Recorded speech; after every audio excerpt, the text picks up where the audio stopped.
Food বাস্কেটে আজ আমি আপনাদের তৈরি করে দেখাবো দারুণ একটি চাইনিজ রেসিপি ফিশ বল। প্রথমেই আমি ফিশ বলের জন্য নিয়ে নিয়েছি পাঙ্গাস মাছ। চাইলে আপনারা যে কোনো ধরনের মাছ নিতে পারেন। এখানে আমি 200 গ্রাম পাঙ্গাস মাছের কাটা ও চামড়া বেছে নিয়েছি।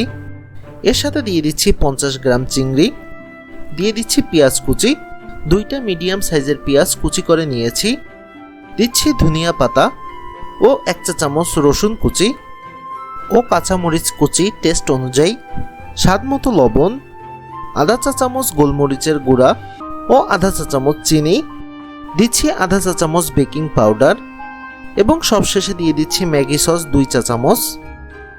এবার সব উপকরণগুলো একসাথে ব্লেন্ডারে নিয়ে দিয়ে দিচ্ছি সামান্য পানি।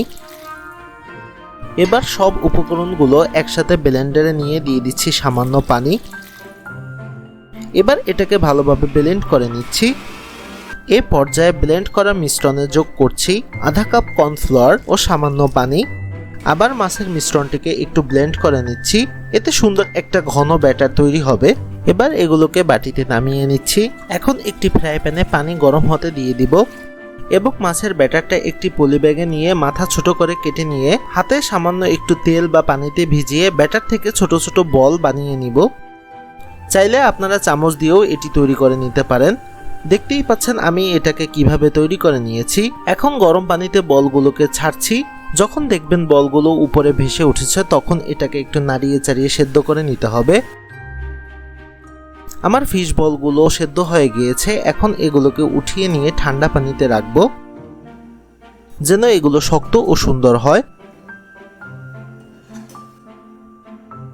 এবার ফিশ বলগুলোকে সটে করে নিতে হবে।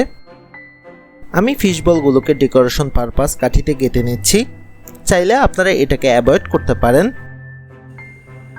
একটি ফ্রাই প্যানে নিয়ে নিচ্ছি সামান্য সয়াবিন তেল। তেলটা গরম হয়ে আসলে দিয়ে দিচ্ছি 1 চা চামচ রসুন কুচি। এবার ফিশ বলগুলোকে তেলে দিয়ে হালকা সটে করে নিব। এতে দিয়ে দিচ্ছি সামান্য সয়া সস ও টমেটো সস। সবগুলো বল সুন্দরভাবে সটে করে নিলেই আমাদের স্পেশাল ফিশ বল রেডি।